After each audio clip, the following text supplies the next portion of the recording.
तोहरा से प्यार करिले पुल पर बैठ के इंतजार करिले डीजे अमित डीजे तोहरा से प्यार करिले पुल पर बैठ के इंतजार करिले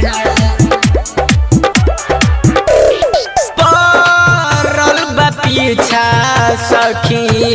अहिरा के बेटा धीरी बोला के हाथे नंबर देता कहे तोहरा से प्यार करिला पुल पर बैठ के इंतजार करिला कहे तोहरा से प्यार करिला पुल पर बैठ के इंतजार करिला परल बा पीछा सखी अहिरा के बेटा धीरी बोला के हाथे नंबर देता कहे तोहरा से प्यार करिला पुल पर बैठ के इंतजार करिला कहे तोहरा से प्यार करिला पुल पर बैठ के इंतजार करिला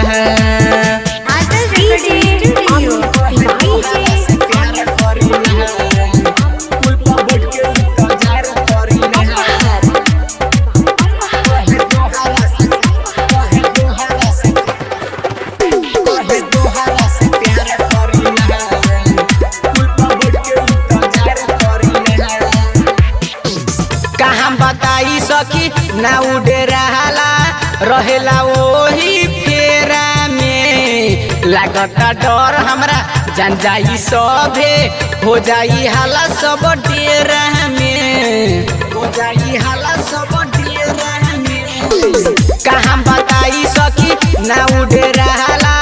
रहेला वही फेरा में लागता डर हमरा जान जाई सभे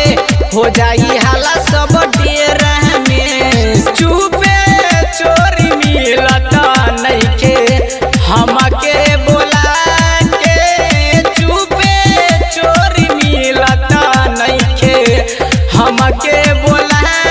के कहे तोहरा से प्यार करिला पुल पर बैठ के इंतजार करिला कहे तोहरा से प्यार करिला पुल पर बैठ के इंतजार करिला आदल रिकॉर्डिंग स्टूडियो तोहरा से प्यार करिला पुल पर बैठ के इंतजार करिला डीजे अमित डीजे तोहरा से प्यार करिला पुल पर बैठ के इंतजार करिला सुमित अमित काहे माने ना बात हो रह चाहे खाली साथ में देख न पाए शिवम ओकर खेला मिलल चाहे खाली रात में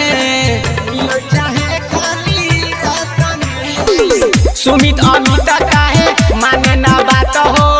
रह चाहे खाली साथ में देख न पाए शिवम ओकर खेला मिलल चाहे खाली रात में जिंदगी मौत सब बाडू हमार तू जिंदगी मौत सब